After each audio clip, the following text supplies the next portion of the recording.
വീട് വെച്ച് താമസിക്കുന്ന ഒരു പാവപ്പെട്ടവനെയും കേരളത്തിൽ നിന്നോ ഇടുക്കിയുടെ മണ്ണിൽ നിന്നോ ഒഴിപ്പിക്കില്ലെന്ന് CPM സംസ്ഥാന secretary MV Govindan. CPM Idukki ജില്ലാ സമ്മേളനത്തിൻ്റെ സമാപന പൊതുസമ്മേളനം ഉദ്ഘാടനം ചെയ്ത് സംസാരിക്കുകയായിരുന്നു അദ്ദേഹം. ഇടുക്കിയിലെ കയ്യേറ്റക്കാരെ കണ്ടെത്തും, അതേസമയം കൈവശക്കാരെ സംരക്ഷിക്കും. അവർക്ക് പട്ടയം ഉൾപ്പെടെയുള്ള ആനുകൂല്യങ്ങൾ നൽകും. ഭൂപതിവ് നിയമത്തിൻ്റെ ചട്ടം നിർമ്മാണം വേഗത്തിലാക്കും. കേരളം ഇന്ന് കാണുന്ന അവസ്ഥയിലെത്തിയതിന് കാരണം ഇടതുബദലുകളാണ്. ആരോഗ്യം, വിദ്യാഭ്യാസം, ആളോഹരി വരുമാനം, ക്ഷേമ പദ്ധതികൾ ഉൾപ്പെടെയുള്ള മികവ് ഉദാഹരണമാണ്. നരേന്ദ്രമോദി അമേരിക്കൻ പ്രസിഡന്റിന് മുന്നിലെ വിനീതദാസനായി മാറി.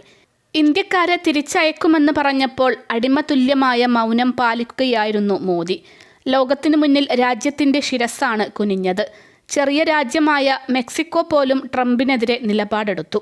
ട്രംപ് അധികാരമേറ്റതോടെ ആദ്യം അമേരിക്കയിലെ കമ്മ്യൂണിസ്റ്റ് പാർട്ടിയെ നിരോധിച്ചു.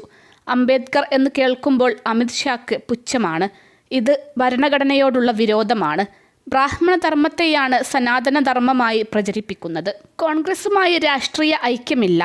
എന്നാൽ ഫാസിസ്റ്റ് ശക്തിയെ ഭരണത്തിൽ നിന്ന് നീക്കാനുള്ള പോരാട്ടത്തിൽ ധാരണ വേണം. BJP തൃശ്ശൂരിൽ വിജയിച്ചത് കോൺഗ്രസിൻ്റെ ചെലവിലാണെങ്കിൽ പാലക്കാട് കോൺഗ്രസ് ജയിച്ചത് BJP ഉൾപ്പെടെയുള്ള വർഗീയ സംഘടനകളുടെയും വോട്ട് നേടിയാണ്.